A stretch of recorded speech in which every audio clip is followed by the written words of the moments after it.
The compact crossover market has been very friendly to the Volkswagen nameplate, and more specifically, the Tiguan. For the third time, we have a new generation, the Mark III.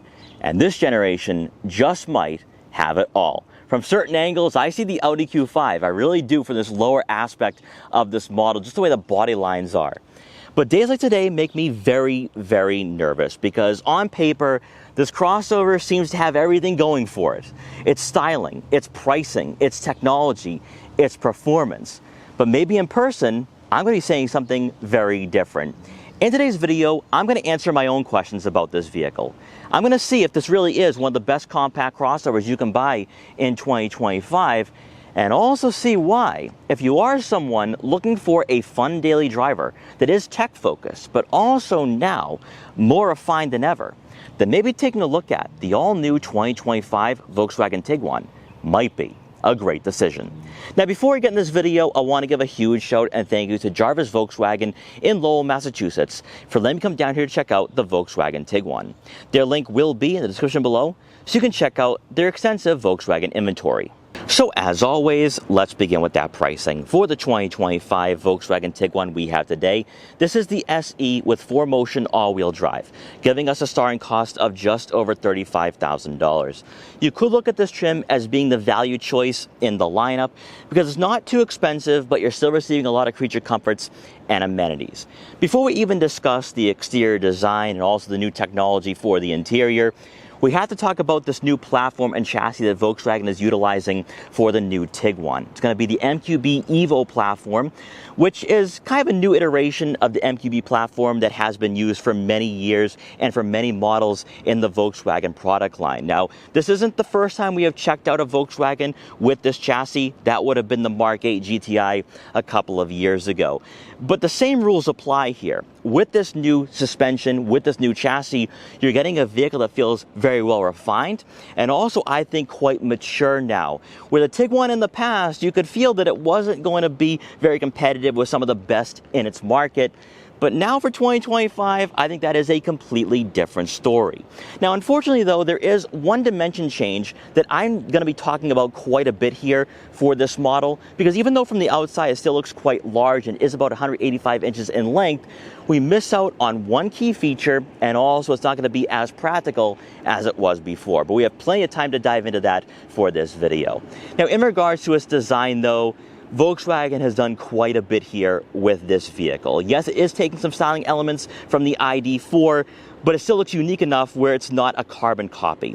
So up front, you are going to receive full LED headlights and LED daytime running lights. As you can tell, you have a nice rounder front fascia and looks quite unique here in this market. Personally, though, I would go with the SE R-Line Black, giving you a sportier front grille and also, I think, a lower profile appearance. But what we have here, though, today is still an aggressive looking crossover. For the lower portion of our front fascia that we have here today, you are going to have that cladding here for that front grille, but more importantly, you are going to have functional side air curtains. That is right. That will help out with the airflow, aerodynamics, and maybe even helping out with that overall fuel economy. Now, as you make your way over to the side profile, you are going to receive 19-inch alloy wheels. This is a bit of an upgrade over the S, and I personally don't think this is going to create too much of an issue in regards to ride quality and also the interior insulation here for this vehicle. But we'll talk about this later on during the test drive. I also think that with the 19s, this crossover does look a bit more upscale as well. But once again, though, I'm more apt to go with the SE R-Line Black. I think it makes this vehicle look so much more cutting edge. That's just my take, though. You are going to have body color match side mirror caps with turn signal indicators to go along with blind spot detection for added safety, and you will have those roof rails as well with the SE. Also, one thing I want to talk about here before we check out the rear fascia, you are going to have some aggressive cladding, which maybe you could take this vehicle off-road theoretically. And for those of you who are serious about going off-road or maybe going camping or skiing and snowboarding during the winter, ground clearance comes in at around 7 inches, so a bit lower than most vehicles in this segment. Then as you make your way around to the back, there are some signature design elements here for the Tiguan that we have seen numerous times in the product line, such as with the all-new Taos and Atlas. that list, but the illuminated light bar is what we now see from Audi products as well. So all in all here, you have a vehicle that is quite grown up and also has its own unique styling, not only in the lineup, but also compared to its cousins that are a little higher up in the price bracket. Now, there are some other design elements here that I want to take note of here for this model. You are going to have some chrome accents that run the length of the side profile into the rear fascia, and you're also going to have some gloss black accents as well for the final third of this model. Then for the lower portion of the rear bumper, you're going to have that cladding once again, letting you know that you could take on the elements if you so desire. And best of all, for some of you at least, you're not going to have a visible exhaust outlet, and that'll be tucked beneath the bumper for that cleaner appearance. Powering the Volkswagen Tiguan we have today is a very familiar 2-liter turbocharged 4-cylinder engine, the EA888. So we already know right here this is going to be a very reliable engine from Volkswagen. It is found in the Volkswagen GTI. This will give us 201 horsepower and 221 pound-feet of torque since we have all-wheel drive today. Front-wheel drive models will have 207 pound-feet of torque. It's not a major difference there. Now, comparing this to last generation though, the Tiguan for 2024 gave us 184 horsepower. So I would consider this a healthy boost in performance. Either way though, this crossover is not sports tuned. It's not going to be overly enjoyable from an enthusiast standpoint, but I do think compared to a Honda CR-V, Toyota RAV4, Hyundai Tucson, the naturally aspirated version of the Mazda CX-5, this is going to be a very fun vehicle to drive on a daily basis. Now also with the 8-speed automatic transmission, it is quite smooth, so I think you are going to really enjoy this power plant and this transmission. Now, like I said before, you can go with front-wheel drive or all-wheel drive for better year-round capability and versatility. But probably more importantly is going to be that fuel economy. You're looking at right around 22 miles per gallon in the city and 30 miles per gallon on the highway, which is very standard for a turbocharged 4-cylinder engine. Now, hopping inside the Volkswagen Tiguan SE for 2025, you are going to receive heated leatherette seats for both the driver and passenger, with the driver's side having power adjustability, whereas the passenger will have to manually find their ideal seating position. If you want your passenger having same functionality as the driver's side, you're going to have to go a little higher up in the trim levels for 2025. Comfort-wise, though, this is a nice upgrade over the S, which gives you cloth upholstery, and I think the bolstering and support is pretty good here. One thing I am noticing about the Tiguan for this new generation, just taking a look at the exterior, but then also experiencing the interior, is that it seems a bit more sporty, that this isn't going to be as large of a vehicle for the on-road driving experience, but it's also going to be a crossover that is going to be fun and at least tuned to be a bit more enjoyable than a lot of compact crossovers in this market. So this is giving me a slight taste of what I will be experiencing when I take this vehicle out for a quick test drive. Now, in front of you though, everything is different here with the full digital gauge cluster and new infotainment system. There are some pros and cons here that I'm going to discuss because with the new technology, I love the fact that it's not following in the footsteps as Audi, but then there's some design elements I don't like. But let's first start off with this steering wheel. Feels really nice in the hands. No aggressive 10-2 or firm 9-3 grips, but I think it does a job for a crossover at around $35,000. Better yet though, you now have physical buttons on the steering wheel. No haptic feedback buttons, none of that anymore. Volkswagen finally listened to us. So you can adjust your cruise control settings from here, also your volume and tuning. But better yet, you can adjust this digital gauge cluster from the steering wheel. Now, it's not going to be as in-depth or as intuitive, which you are going to find from older Audi products, because as you've already experienced with the new Q5, this seems to be the direction that Volkswagen and Audi are going in. However, its functionality is very similar to other newer Volkswagen products, where you can adjust the gauges on both sides of this screen to give you information that is important to you. So on the left side, you can scroll through some information such as settings, your average economy, your total distance, operating temps, and your start-stop system.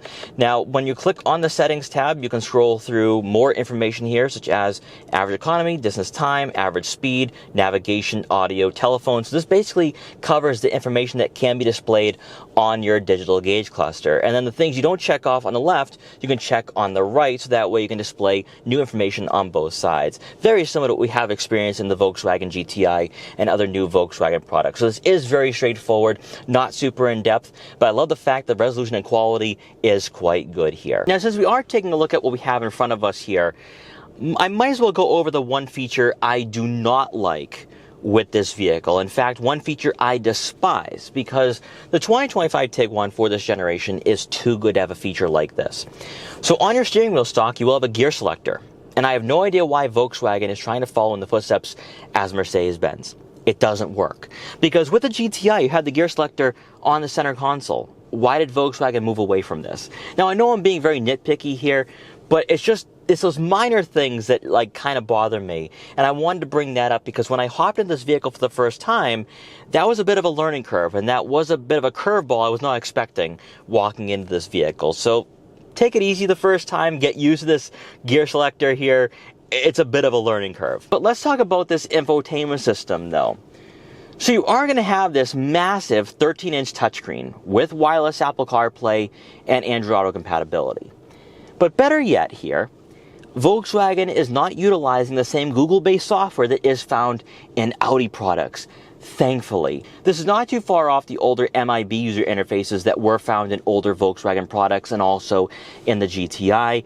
And I'm perfectly okay with this, the way it's laid out. Sure, we don't have physical buttons for your dual zone climate control up front, AC, front and rear defrosters, fan speed or fan direction. We're seeing a lot of this now in the automotive industry, so I'm not going to be complaining about that. However, we still have all the widgets in place in front of us that we can easily access, such as your telephone, radio media, your navigation, your vehicle, App Connect, off-road. Also, more importantly, your experience button. You're probably thinking, what is that?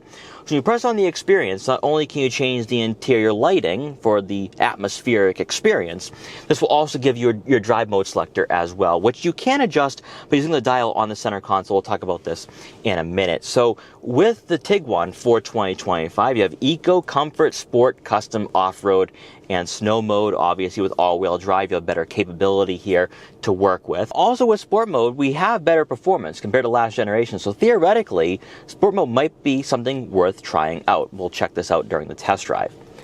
But getting back to the layout though, you will have all your park assist features here, your settings, and then also you'll be able to adjust the ambient lighting, sound, and then there's IDA. I want to talk about IDA here because you are going to be able to have an onboard assistant through ChatGPT, which I think is pretty cool here. So by pressing down on this icon, you can now activate your onboard assistant. You can either say, "Hello Volkswagen" or "Hello IDA." And now it's activated, and I can say, "Turn on my heated front seats." Sorry, I can't do that yet. I said too much there. Let's try it again. "Hello IDA. Turn on my heated seats." I've turned on the seat heating. So it's stuff like this that I think a lot of you are going to like. We see this in a lot of German products as well.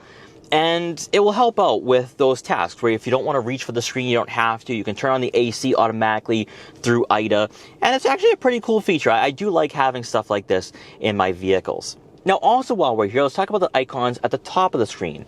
You have quick access icons for your navigation, your phone, and then also radio. And then you have your vehicle icon. From here, you can turn on or off your traction control, your start-stop. But then you can add more widgets such as your keyless entry, your hill descent control, your trip computer, wipers in service position. This is actually really cool here. If you're going to give us technology that's going to be a bit more in-depth, at least make it usable and also driver friendly. And that's exactly what Volkswagen has done here. This is really cool stuff to see. Now also you can press down the icon once again, and now you can adjust your headlights, your tires, your exterior lighting, and you can also check out the interior as well. So I love the technology, the resolution and quality is really good, and this is an upgrade over what you had from last generation. So at least Volkswagen is improving with their technology, unlike Audi, which I think has taken a huge step back. When placing the Tiguan in reverse, you are going to receive a rear backup camera with trajectory. Also, we do have parking sensors as well. And there will be a 180-degree view giving us better visibility. But these are the only camera angles for the SE, so if you're looking for better safety, you have to go a little higher up in the trim levels for 2025. Continuing on towards the center console, you will find two center-mounted air vents. Then for the center console itself, two cup holders, a cubby for some loose change, and then you're going to have your start-stop button, your electronic parking brake. But then let's talk about this dial. So from this dial, you can adjust the volume.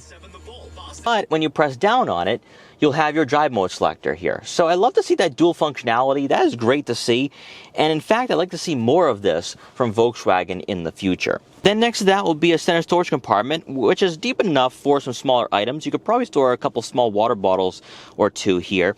There's going to be two USB-C inputs, a wireless phone charging pad, and then there's also going to be another storage compartment for a wallet or a smartphone.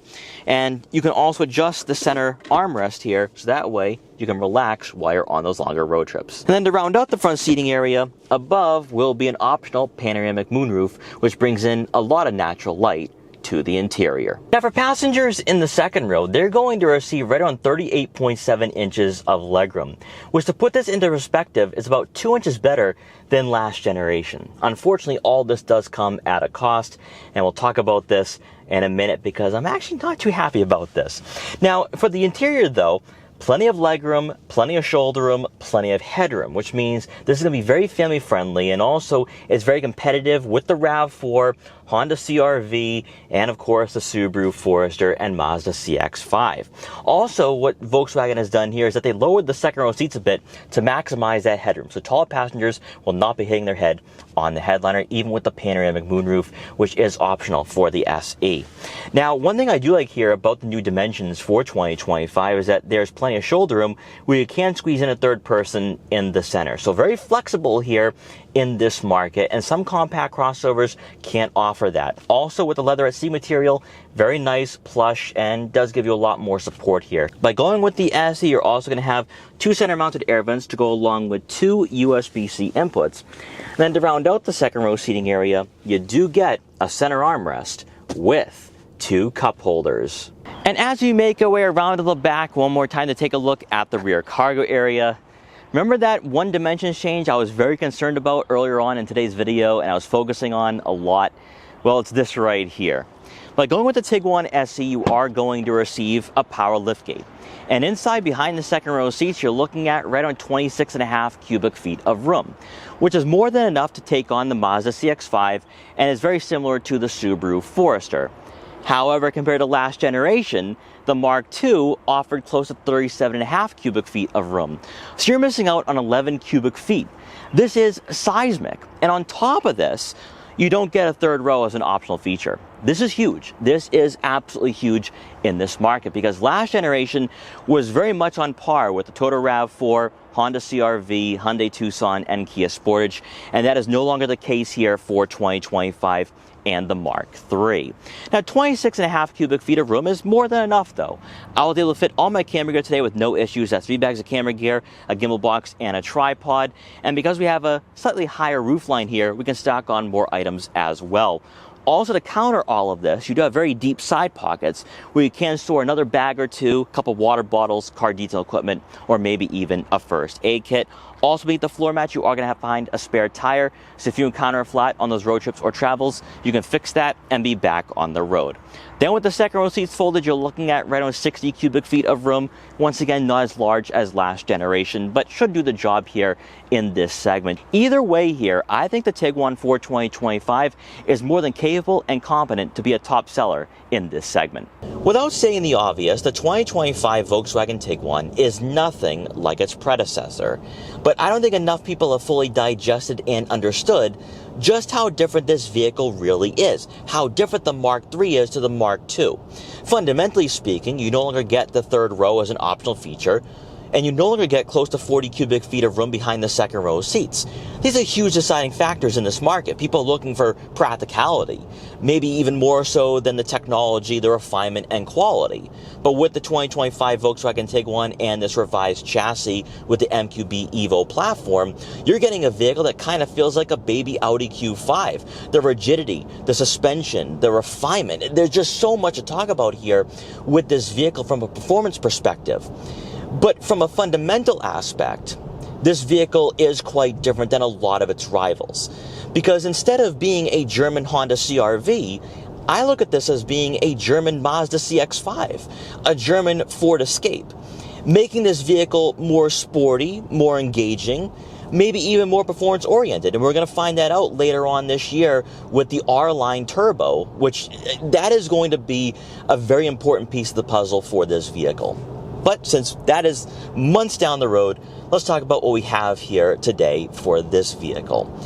And with this Turbo 4, very well refined, and also with the 8-speed automatic transmission, you're getting a vehicle that shifts quite smoothly. There's a lot of smoothness to this vehicle, even with the larger tires for the SE. You go over the bumps and imperfections and you just glide right over them.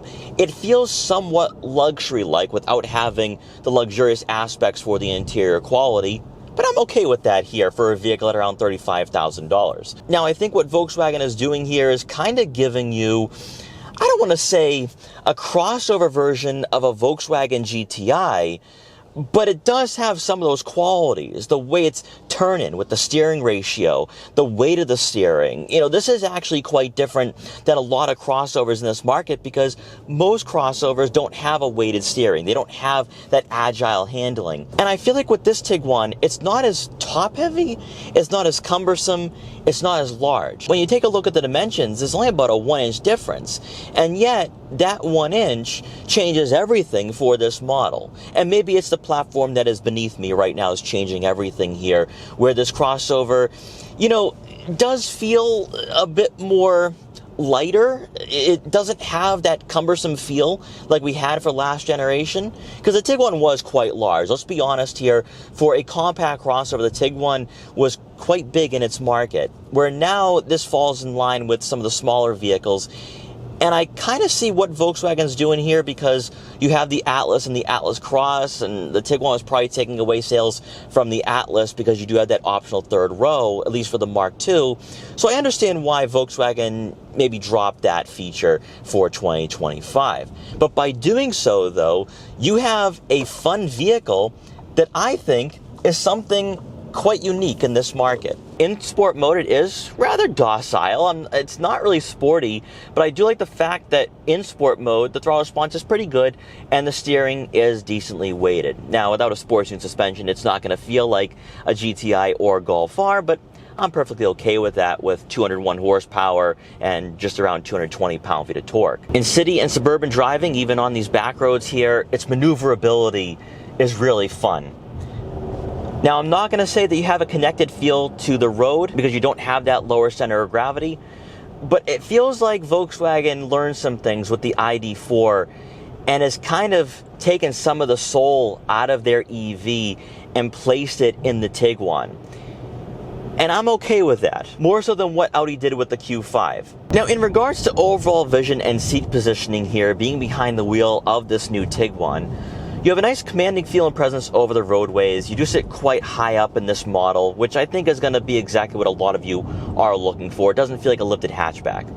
But in regards to the vision, though, nice panoramic view. A-pillars are somewhat thin. I don't think you'll have any blind spots when you are approaching intersections or red lights. Taking a look at your side mirrors, they are massive. They are huge. I can see what's in my blind spots and in the lane next to me. And then looking out back, nice clear view there, even with the headrest in the way. So a lot of vision to work with for the 2025 Tiguan.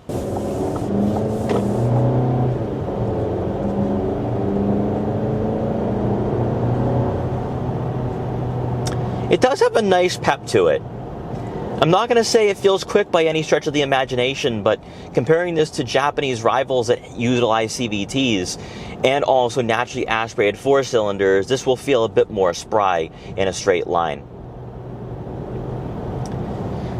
But let's get on the highway here. I am currently in sport mode. And let's see what this Turbo 4 can offer. On the brakes, not too bad here. Not GTI brakes though, so there is some travel on that brake pedal.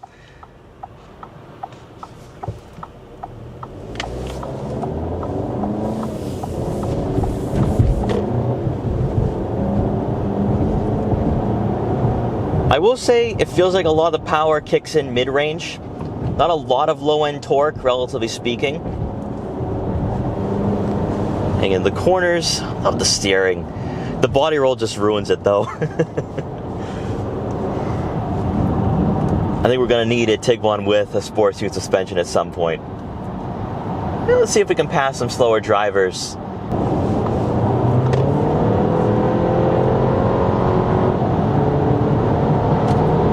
Not too bad at all here. Also, for those of you concerned, since Volkswagen does like using their DSGs, you don't get the clunkiness of the dual clutch with this 8-speed automatic. And I have to say, yes, there is some turbo lag, but when you're just feathering the throttle or just accelerating very lightly, maybe 5-6 tenths, it's actually quite smooth and linear with the power band. Also, road noise and wind noise isn't too bad. This is quite impressive. Now, like I said before, there are some pros and cons here with this crossover. Dimensions-wise, size-wise, not as practical as its predecessor. Also, small details like this gear shifter. Those are things I need to get used to here. But everything else about this crossover, I really do love. I think it's a better value than the Audi Q5 right now. And obviously, there is a price difference there. You're looking at close to $20,000 price difference. But I think that if you're looking for the best bang for your buck, that's where the Tiguan makes a lot of sense. And I also think that from a driving perspective, this is a more fun vehicle than a Honda CR-V, than a Toyota RAV4, than a Hyundai Tucson. And I think that it reminds me a lot like the Mazda CX-5. Comparing both back to back, if I had the chance, very similar. There's a lot of similarities there, and that is not a bad thing at all. I think what Volkswagen is doing here for the third generation is kind of going back to their roots with the Mark I. The Mark I was quite small, whereas the Mark II became very big, large, cumbersome, and yes, sales figures skyrocketed. But I think that what the Germans are all about with the handling, the steering input, the fact this vehicle is quite versatile in its way with this platform, it's going to be a crossover that can fit a lot of different markets, but also fit a lot of different consumers as well. And I think its flexibility in this lineup, in its segment, is going to make it a top choice in this market. So guys, I hope you enjoyed this quick review for the 2025 Volkswagen Tiguan. If you did, please like, comment, share, and subscribe for more. And I will see you guys next time.